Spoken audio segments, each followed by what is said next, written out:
Hello friends, आप देख रहे हैं आपका YouTube channel study with tiger. दोस्तों, आज मैं आपको रीजनिंग में ऑर्डर रैंकिंग पे कुछ सवाल लेके आ रहा हूँ। ठीक है, ये पार्ट 3 है और ये आपका आखिरी पार्ट है। ठीक है, आज जो मैं क्वेश्चन करा रहा हूँ वो एग्जाम में पूछे गए प्रश्न हैं।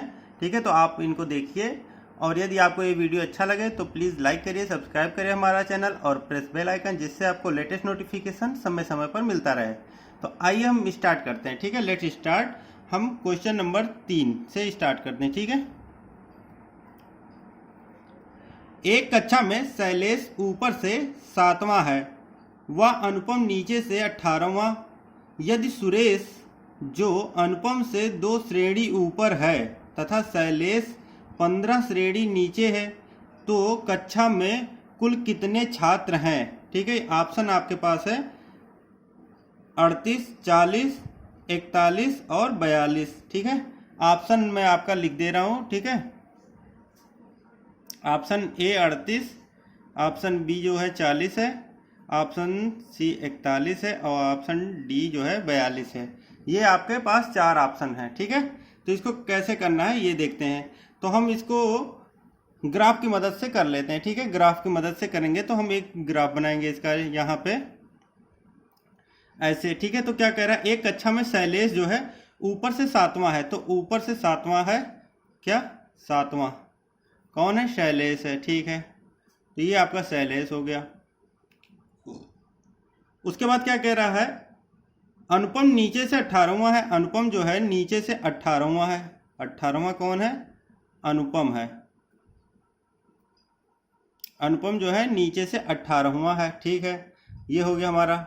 उसके बाद क्या कह रहा है, जो अनुपम नीचे से 18वां, यदि सुरेश जो अनुपम से 2 श्रेणी ऊपर है, सुरेश मतलब 18वां ये है, तो 19वां 20वां, तो 20वां कौन हो जाएगा हमारा? सुरेश हो जाएगा यहाँ पे, सुरेश। ठीक है, तो सुरेश जो हो गया हमारा क्या हो गया, ये आपका 20वां हो गया, सुरेश हो गया। ठीक है, 20वां हमारा सुरेश हो गया। अब जब 20वां हमारा सुरेश हो गया तथा शैलेश 15 श्रेणी नीचे है, तथा शैलेश से वो क्या है 15 श्रेणी नीचे, मतलब यदि ये यहाँ से उससे 2 श्रेणी ऊपर है और शैलेश से जो है 15 श्रेणी नीचे है, तो यदि ये 7वां है तो हम इसमें 15 जोड़ देंगे, मतलब 22वां हो जाएगा। तो ये क्या हो जाएगा? 22वां।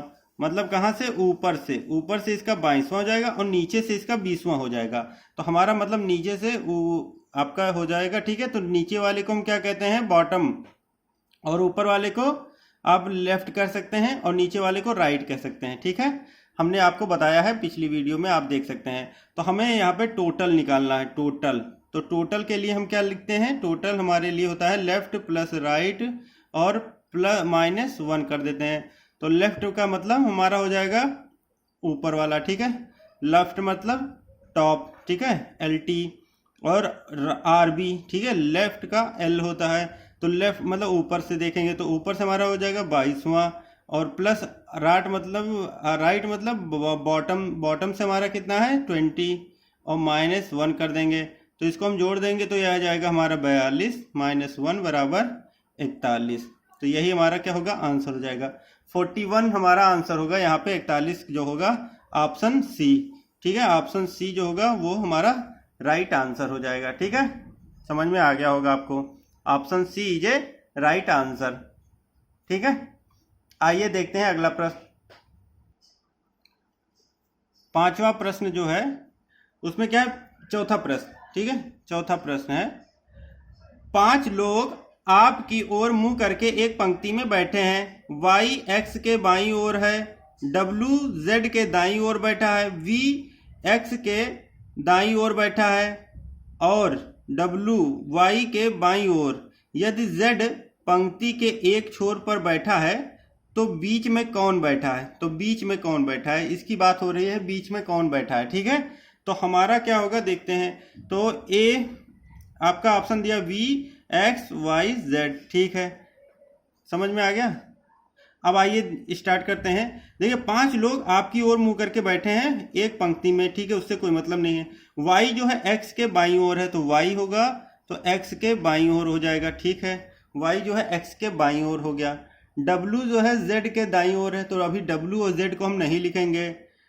V जो है V X के दाईं ओर है, तो V जो है X के दाईं ओर है, इसका देखिए निर्धारित हो गया। V जो है X के दाईं ओर बैठा है और W जो है Y के बाईं ओर है, W जो है Y के बाईं ओर है, तो Y के बाईं ओर कौन होगा, यही तो होगा हमारा दाहिना, तो इसका भी दाहिना, और Y का बायां तो हमारा बायां, ठीक है। तो ये हो जाएगा आपका, तो W जो है वो Y के बाईं ओर है। यदि Z की बात करें, ऊपर देखिए इसमें W जो है Z के दाईं ओर बैठा है, तो W जो है Z के दाईं ओर, तो मतलब Z हमारा यहाँ होगा तभी तो इसका दायां ये होगा, तो W जो है Z के दाईं ओर हो गया, ठीक है, समझ में आ गया। W जो है Z के दाईं ओर हो गया। अब हमारा देखिए ये पूरा रैंकिंग बन गया हमारा, ठीक है, आर्डर बन गया। तो यहाँ पे हमारा जो आंसर निकल के आएगा, देखिए यदि Z पंक्ति के एक छोर पे है, तो Z तो एक पंक्ति एक छोर पे है ही है, तो क्या होगा, एक छोर पे है, तो बीच में कौन बैठा है, तो बीच में हमारा क्या बैठा है, W की जगह पे Y हो गया, ठीक है, Y हमारा जो है बीच में बैठा है। तो यहाँ पे आंसर जो होगा वो होगा आपका C, ऑप्शन C जो होगा वो सही उत्तर हो जाएगा आपका, ठीक है, ऑप्शन C क्या होगा, राइट आंसर हो जाएगा। समझ में आ गया। आइए देखते हैं अगला प्रश्न।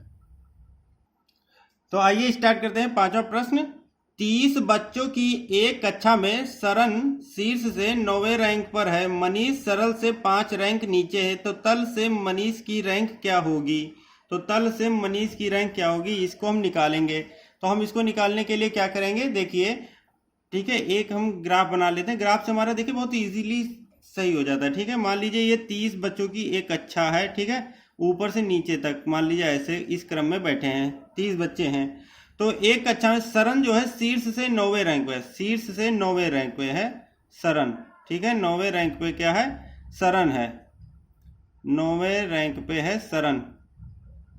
चलिए ठीक है, ये सरन हो गया। मनीष जो है सरन से 5 रैंक नीचे है, 5 रैंक मतलब कि 1 2 3 4 5 मतलब 14वां होगा, 9 से आप 5 जोड़ देंगे तो 14वां रैंक, तो 14वें रैंक पे कौन होगा, मनीष होगा। तो जब हमें मनीष की रैंक पता चल गई, ठीक है भाई, इससे 5 रैंक नीचे है, तो इसका मतलब 9 में 5 जोड़ देंगे तो 14वां रैंक हमारा मनीष का निकल के आ जाएगा। तो मनीष का हमारा जैसे ऊपर से पता चल गया, तो हम मनीष का रैंक जो है तल से पता कर लेंगे ना, तल से पता कर लेंगे। कैसे पता करेंगे, तल से मतलब बॉटम, बॉटम मतलब हमारा राइट होता है, ठीक है, ऊपर वाले को हम लेफ्ट कहते हैं, नीचे वाले को राइट कहते हैं। टोटल हमें पता है, तो हम बॉटम से निकालने के लिए, मान लीजिए बॉटम से निकालने के लिए हम क्या फार्मूला लगाते हैं, टोटल प्लस 1 और माइनस क्या करेंगे, टॉप, ठीक है, टॉप वाले को माइनस कर देंगे, टॉप वाले को। तो यहाँ पे क्या हो जाएगा, टोटल हमारा कितना है, हमारा 30 है, 30 प्लस 1 और माइनस टॉप वाले को क्या घटा देंगे, 14, 14वीं रैंक है हमारी टॉप से मनीष की, ठीक है। तो हमारा क्या हो जाएगा, ये 31 हो जाएगा, माइनस 14 हो जाएगा, तो हमारा ये आंसर जो होगा वो 17 हो जाएगा, ठीक है।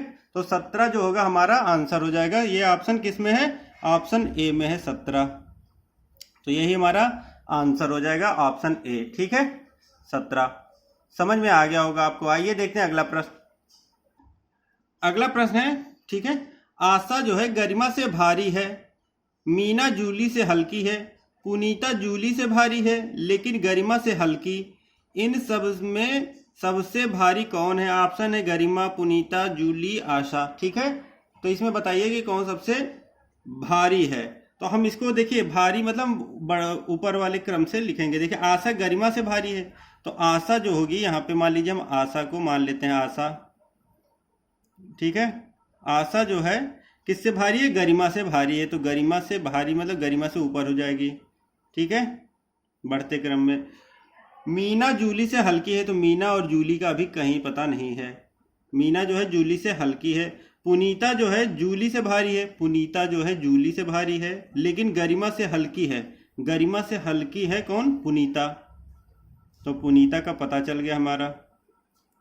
पुनीता जो है जूली से भारी है, तो जूली जो होगी सबसे नीचे हो जाएगी, जूली से भारी हो जाएगी पुनीता। गरिमा से क्या होगा, अब बताइए, मीना जो है जूली से हल्की है, मीना जो है जूली से हल्की है, यहाँ पे मीना जो है जूली से हल्की है। तो ये देखिए हमारा आर्डर क्रम बन गया। इसको एक बार देख लेते हैं। आशा गरिमा से भारी है, आशा जो है गरिमा से भारी है, चलिए ठीक है। मीना जूली से हल्की है, तो मीना जो है जूली से हल्की है, नीचे हो गया। ठीक है, पुनीता जो है जूली से भारी है, पुनीता जो है जूली से भारी है, मतलब ऊपर हो गई। लेकिन गरिमा से हल्की है, तो गरिमा से पुनीता हल्की भी है। ठीक है, अब क्या है, इन सब में सबसे भारी कौन है, तो सबसे भारी हमारा इसमें कौन सा निकल के आ रहा है, आशा निकल के आ रही है। तो यही हमारा आंसर हो जाएगा। आशा किस ऑप्शन में है, ऑप्शन डी में है। तो यहाँ पे ऑप्शन डी जो होगा वही हमारा सही उत्तर हो जाएगा, ऑप्शन डी। ठीक है, समझ में आ गया होगा आपको, समझ में आ गया। ठीक है, आइए देखते हैं अगला प्रश्न, देखते हैं अगला प्रश्न। ठीक है, 5 व्यक्ति A B C D E आपके सामने मुंह करके एक पंक्ति में इस प्रकार बैठे हैं कि डी जो है सी के बाईं ओर है और बी जो है ई के दाईं ओर है, ए जो है सी के दाईं ओर और बी जो है डी के बाईं ओर है। यदि ई पंक्ति के एक छोर पर बैठा है तो पंक्ति में के बीच में कौन बैठा है, तो बीच में कौन बैठा, ऑप्शन ए बी सी और डी, इसमें से आपको बताना है। ठीक है, और A B C D E 5 व्यक्ति हैं, तो 5 व्यक्ति को हम कैसे बैठाएंगे, आइए देखते हैं। तो इसमें हम कैसे बैठाएंगे देखते हैं। पहले हम क्या करेंगे, डी जो है सी के बाईं ओर बैठा है, तो डी जो है सी के बाईं ओर, तो डी हो जाएगा, ये सी हो जाएगा। डी जो है सी के बाईं ओर हो गया, चलिए ठीक है। अब क्या कह रहा है, देखिए बी जो है ई के दाईं ओर है, तो बी और ई हमको पता नहीं है। ए जो है सी के दाईं ओर है, तो ए जो है सी के दाईं ओर है, तो सी के दाईं ओर मतलब ये दायां हो जाएगा, सी का दायां हो जाएगा। ठीक है, तो ये हो जाएगा हमारा, यहाँ से मान लीजिए दायां हो जाएगा और यहाँ से इधर करेंगे तो बायां हो जाएगा। ठीक है, ये हमको देखना है, दायां और बायां देखते रहना है। ठीक है, समझ में आ गया। तो यहाँ पे जो होगा ए जो है ए, ठीक है। अब क्या करेंगे, अब इसमें देखिए डी जो है सी के दाईं ओर हो गया, ए जो है सी के दाईं ओर और बी जो है डी के बाईं ओर है, बी जो है डी के बाईं ओर, तो बी जो है डी का बायां कौन होगा, इधर होगा, तो बी जो है डी के बाईं ओर हो गया। चलिए ठीक है, अब कह रहा है यदि ई जो है पंक्ति के एक छोर पर बैठा, लेकिन ई वाला हमारा ऊपर है, देखिए कहाँ, बी जो है ई के दाईं ओर है, बी जो है बी ई के दाईं ओर, तो मतलब ई हमारा यहाँ होगा, तभी तो ई का दायां ये हो जाएगा, ई का बायां इधर होगा, तो हमारा ये देखिए बन गया। ठीक है, ये हमारे 5 व्यक्ति बैठे हैं, इसको हम एक बार फिर से चेक कर लेते हैं। कैसे चेक करेंगे, आइए देखते हैं। अब देखिए क्या कह रहा है क्वेश्चन में, एक पंक्ति में A B C D E आपके मुंह के करके और एक पंक्ति में इस प्रकार बैठे हैं, डी जो है सी के बाईं ओर, डी जो है सी के बाईं ओर है। चलिए ठीक है, उसके बाद कहता है बी जो है ई के दाईं ओर है, बी जो है ई के दाईं ओर है दाईं ओर। फिर ए जो है सी के दाईं ओर, ए जो है सी के दाईं ओर है। चलिए ठीक है, बी जो है डी के बाईं ओर है, बी जो है डी के बाईं ओर है। तो यहाँ पे हमारा ये ग्राफ बन के कंप्लीट हो गया। अब क्या कह रहा है, यदि ई पंक्ति के एक छोर पर, तो ई तो है एक छोर पे बैठा है, तो पंक्ति के बीच में कौन है, तो बीच में कौन सा निकल के आएगा, हमारा ऑप्शन डी निकल के आएगा। ठीक है, ये तो डी जो है क्या होगा, बीच में है, तो यहाँ पे डी जो है option D is A correct answer हो जाएगा हमारा। यहाँ पे सही उत्तर क्या हो जाएगा, ऑप्शन डी। ठीक है, आइए देखते हैं अगला प्रश्न। अगला प्रश्न है क्वेश्चन नंबर 8। ठीक है, 8वें में देखते हैं क्या है, उमेश सतीश से लंबा है, सुरेश लंबाई में नीरज से छोटा है किंतु उमेश से लंबा है, तो उनमें सबसे लंबा कौन है, तो उसमें सबसे लंबा कौन है ये देखना है। तो हम चाहे तो इसको ग्रेटर देन के तरह से भी लिख सकते हैं। देखिए उमेश सतीश से लंबा है, तो उमेश जो है, उमेश, ठीक है, उमेश कहाँ पे होगा, उमेश सतीश से लंबा है, तो सतीश से लंबा हो गया उमेश। ठीक है, उमेश जो है सतीश से लंबा है। सुरेश जो है लंबाई में नीरज से छोटा है, ठीक है, इसका तो हमें पता नहीं है, किंतु उमेश से लंबा है, किंतु उमेश से कौन लंबा है, उमेश से लंबा है कौन, नीरज। उमेश देखो, सुरेश जो है लंबाई में नीरज से छोटा है, ठीक है, लंबाई में सुरेश जो है लंबाई में छोटा है किंतु उमेश से लंबा है, तो कौन है, सुरेश। ठीक है, यहाँ पे सुरेश हो जाएगा। और सुरेश किससे छोटा है लंबाई में, नीरज से छोटा है, तो नीरज यहाँ हो जाएगा हमारा। ठीक है, ये नीरज हो जाएगा, तभी तो नीरज से सुरेश। अब देख लेते हैं इसको एक बार फिर से चेक कर लेते हैं। उमेश सतीश से लंबा है, उमेश जो है सतीश से लंबा है, ठीक है। सुरेश जो है लंबाई में नीरज से छोटा है, सुरेश जो है लंबाई में नीरज से छोटा है, किंतु उमेश से लंबा है, उमेश से लंबा भी हो गया। तो उनमें सबसे लंबा कौन है? तो उनमें सबसे लंबा जो होगा वो हमारा नीरज होगा।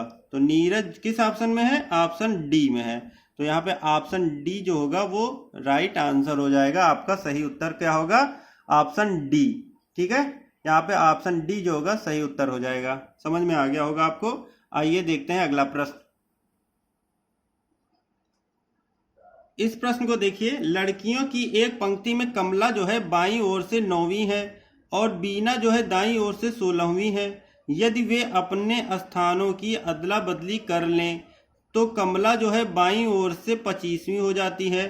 पंक्ति में कुल कितनी लड़कियां हैं? तो कुल कितनी लड़कियां हैं उसके बारे में आइए देखते हैं। चलिए ठीक, अब इसमें हम लड़कियों की एक पंक्ति में कमला बाईं ओर से 9वीं है। तो यहाँ से हम स्टार्ट करते हैं। मान लीजिए ये हमारा एक पंक्ति हो गई, ठीक है। तो कमला जो है बाईं ओर से, तो ये हमारा लेफ्ट होता है, मतलब बायां, और ये होता है हमारा राइट, ठीक है। यहाँ से चलेंगे तो ये लेफ्ट होगा, यहाँ से चलेंगे तो ये राइट होगा। चलिए ठीक है, आइए देखते हैं। अब क्या है, कमला जो है बाईं ओर से 9वीं है, कमला जो है बाईं ओर से 9वीं है, तो यहाँ पे कमला हो जाएगी, ठीक है। कमला को के से कह देते हैं, ठीक है। कमला जो है 9वीं है, कहाँ से? यहाँ से, तो 9वीं है, यहाँ पे 9वीं कर दिए, ठीक है। 9वीं है राइट लेफ्ट से, ठीक है। और बीना जो है दाईं ओर से 16वीं है, तो बीना जो है, बीना दाईं ओर से 16वीं है, ठीक है। यदि वे अपने स्थानों की अदला बदली कर देते हैं, मतलब यहाँ पे बीना हो जाएगी और यहाँ पे कमला हो जाएगी, ठीक है। कमला हो जाएगी, अदला बदली कर देती तो कमला बाईं ओर से 25वीं हो जाती। कमला जो है बाईं ओर से, लेफ्ट से हमारा क्या हो जाएगा? 25वीं हो जाएगा। तो जब हमें लेफ्ट पता हो गया, हमारे पास आंसर निकल के आ जाएगा, ठीक है। इसका हमें राइट पता है और इसका भी हमें लेफ्ट पता है। तो लेफ्ट और राइट हम करके टोटल निकाल सकते हैं। तो टोटल निकालने के लिए हमारे पास फार्मूला है, टोटल बराबर क्या होता है? लेफ्ट प्लस राइट और -1 कर देते हैं। तो लेफ्ट हमारे पास कितना है? 16 हो गया, और प्लस राइट हमारे पास 25 और -1 कर देंगे, तो 16 और 25 कितना हो जाएगा हमारे पास? 16 और 25, 6 5 11 और 2 2 4, 41 -1 बराबर हो जाएगा 40। 40 इसमें कौन सा ऑप्शन है? Option C. तो यहीं पे ऑप्शन सी जो होगा वो हमारा सही उत्तर हो जाएगा, ठीक है। समझ में आ गया होगा। इसको हम डायरेक्टली भी कर सकते हैं। कैसे कर सकते हैं देखते हैं। तो हम पहले इसमें क्या करेंगे? लेफ्ट निकालेंगे। देखिए नीचे वाले लाइन में आप देखें तो कमला बाईं ओर से 25वीं हो जाती है, तो हम 25वीं देखेंगे, मतलब हमें यहाँ पे 25वीं क्या दिया है? लेफ्ट दिया है। लेफ्ट मतलब हमारा 25वीं हो जाएगा, ठीक है। और राइट हमारा ऊपर दिया है, तो राइट वाला ले लेंगे। तो देखिए बीना जो है दाईं ओर से 16वीं है, तो राइट वाला हम ले लेंगे 16वां। बस इसी की दोनों की मदद से हम टोटल निकाल लेंगे डायरेक्ट। तो हम इसको बिना कुछ किए डायरेक्ट निकाल सकते हैं, ठीक है। क्वेश्चन को पढ़े और इसमें हमने लेफ्ट और राइट दो निकाल लिया और -1 कर देंगे तो 40 हो जाएगा। हमारा यही आंसर हो जाएगा। आपके दिमाग में हो गया होगा, बैठ गया होगा, ठीक है। आइए देखते हैं अगला प्रश्न। इस प्रश्न में देखिए, आयु में सीता सपना से बड़ी है, लवण्या सपना से बड़ी है लेकिन सीता से छोटी है। तो सुवर्णा हरी और सपना दोनों से छोटी हैं। तो सपना हरी से बड़ी है, सबसे छोटी कौन है? तो सबसे छोटी कौन है इसमें बताइए। तो सबसे छोटी हमारा ऑप्शन देखिए, सीता, लवण्या, सुवर्णा और हरी हमारे पास ऑप्शन दिए गए हैं। तो इसको हम कैसे निकालेंगे आइए देखते हैं। तो सबसे पहले देखिए, आयु में सीता सपना से बड़ी है। आयु में सीता जो है सपना से बड़ी है, ठीक है। तो सीता हो जाएगा यहाँ पे, मान लीजिए ये सीता हो गई, और सीता किससे बड़ी है? सपना से बड़ी है, तो सपना यहाँ पे हो जाएगी, सपना हो गई। अब क्या कह रहा है? लवण्या जो है सपना से बड़ी है, लवण्या जो है सपना से बड़ी है लेकिन सीता से छोटी है, तो मतलब यहाँ पे हो जाएगी लवण्या, लवण्या यहाँ पे हो जाएगी। क्यों? सीता से छोटी है और सपना से बड़ी है लवण्या, ठीक है, लेकिन सीता से छोटी है। सुवर्णा हरी और सपना दोनों से छोटी है। सुवर्णा जो है हरी और सुवर्णा यहाँ हो जाएगी, मान लो सुवर्णा यहाँ हो जाएगी, और हरी और सपना दोनों से छोटी, सपना और हरी दोनों से छोटी है कौन? सुवर्णा। तो सबसे छोटी कौन है? सबसे छोटी हमारा सुवर्णे तो होगी। सबसे छोटी यहाँ पे कौन हो जाएगा? सुवर्णा हो जाएगी सबसे छोटी। तो सुवर्णा हमारा सी ऑप्शन में है, तो ऑप्शन सी जो होगा सही उत्तर होगा। आइए एक बार फिर से इसको समझ लेते हैं कैसे क्या हुआ। आयु में सीता सपना से बड़ी है, सीता जो है सपना से बड़ी है, ठीक है। लावण्या सपना से बड़ी है, लावण्या जो है सपना से बड़ी है लेकिन सीता से छोटी है, ठीक है। सुवर्णा हरि और सपना दोनों से छोटी है, सुवर्णा जो है हरि और सपना दोनों से छोटी है। तो इस कंडीशन में हमारा देखिए हरि और सपना का तो हमें नहीं पता है लेकिन सुवर्णा का पता कि ये दोनों से छोटी है, तो सबसे छोटी हमारा कौन निकल के आ जाएगा? सुवर्णा आ जाएगा। और सबसे लंबी यदि बात करें तो सीता हो जाएगी, ठीक है। समझ में आ गया? आइए देखते हैं अगला प्रश्न।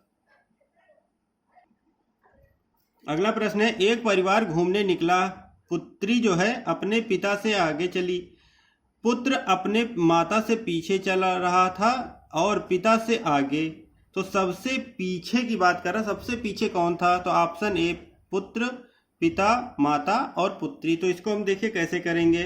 देखिए सबसे पहले क्या है, एक परिवार जो है घूमने के लिए निकला, तो पुत्री जो है अपने पिता से आगे है, तो यहाँ पे पुत्री जो होगा, ठीक है, पुत्री जो है अपने पिता से आगे है। मान लीजिए हम इस टाइप से चल रहे हैं, ठीक है, साथ में चल रहे हैं, तो पुत्री जो है अपने पिता से आगे, चलिए इस लाइन में बना लेते हैं। पुत्री जो है अपने पिता से आगे हो गई, ठीक है, अपने आगे चल रही पिता से, ठीक। पुत्री जो है अपने पिता से आगे चली और पुत्र अपनी माता से पीछे पीछे चल रहा था और पिता से आगे, मतलब माता से पीछे चल रहा था। मान लीजिए माता यहाँ हो जाएगी और माता से पीछे पुत्र हो जाएगा, लेकिन पुत्र जो है पिता से आगे चल रहा था, तो पिता से आगे चल रहा था पुत्र, और पुत्र से आगे चल रही थी माता, और माता से आगे चल रही थी कि माता के बराबर हो सकता है ये पुत्री हो, ठीक है। इसका हमें नहीं पता है कि पुत्री और माता कहाँ चल रही थी, इसका मुझे नहीं पता है। तो हमारा जो आंसर होगा सबसे पीछे हमें निकालना। सबसे पीछे हमारा कौन निकल के आएगा? पिता निकल के आएगा। सबसे पीछे कौन चल रहा है? पिता चल रहा है। पिता किस में है? हमारा ऑप्शन बी में है, तो यहाँ पे ऑप्शन बी ये करेक्ट आंसर हो जाएगा। एक बार आपको मैं फिर से समझा दे रहा हूँ, ठीक है। एक परिवार घूमने के लिए निकला, पुत्री जो है अपने पिता से आगे, तो पुत्री जो है अपने पिता से आगे है। पुत्र अपनी माता से पीछे, तो पुत्र जो है अपनी माता से पीछे चल रहा था और पिता से आगे चल रहा था। पिता से पुत्र जो है आगे चल रहा था, तो जब आगे चलेगा तो सबसे पीछे कौन हो जाएगा? पिता हो जाएगा, ठीक है। समझ में आ गया होगा। आइए देखते हैं अगला प्रश्न। इस प्रश्न को देखिए, ये कई बार एग्जामों में देखने को मिला ये प्रश्न, ठीक है। किसी भी छोर से शुरू करने पर यदि किसी पंक्ति में मोहन का नंबर 6 है तो यह बताइए कि पंक्ति में कितने व्यक्ति हैं। तो पंक्ति में कितने व्यक्ति हैं इसकी बात करना है।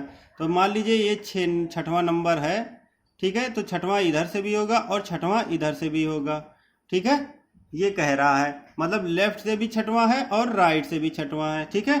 तो इस पंक्ति में कुल कितने स्टूडेंट हैं, ठीक है, बताइए कितने व्यक्ति हैं। तो ये तो बहुत ही इजी क्वेश्चन है। आप देखिए यहाँ पे 6 इधर से भी है और 6 इधर से, मतलब ये यहाँ पे यदि हमको ऐसे भी गिनना हो तो 1 2 3 4 1 2 3 4 5 6 1 2 3 4 5 6, ये 6वां हो गया। अब हम पूरा गिन लेते हैं, तो देखिए 1 2 3 4 5 6 7 8 9 10 11, मतलब हमारे पास टोटल कितने आ गए? 11। तो 11 व्यक्ति थे हमारे पास कुल, टोटल हमारे पास कितना आ गया? 11 आ गया। अब इसको हम फार्मूला से भी निकाल सकते हैं। कैसे निकालेंगे देख लीजिए। लेफ्ट हमको पता है, लेफ्ट से कितना इसका 6 है, राइट से भी पता है हमको 6 है, तो हमारा टोटल क्या होगा? टोटल बराबर क्या हो जाएगा? लेफ्ट प्लस राइट -1 कर देंगे। तो लेफ्ट हमारा है 6 और प्लस 6 और -1, तो 6 6 12 -1 बराबर 11। तो हमारा टोटल क्या आ जाएगा? 11 आ जाएगा।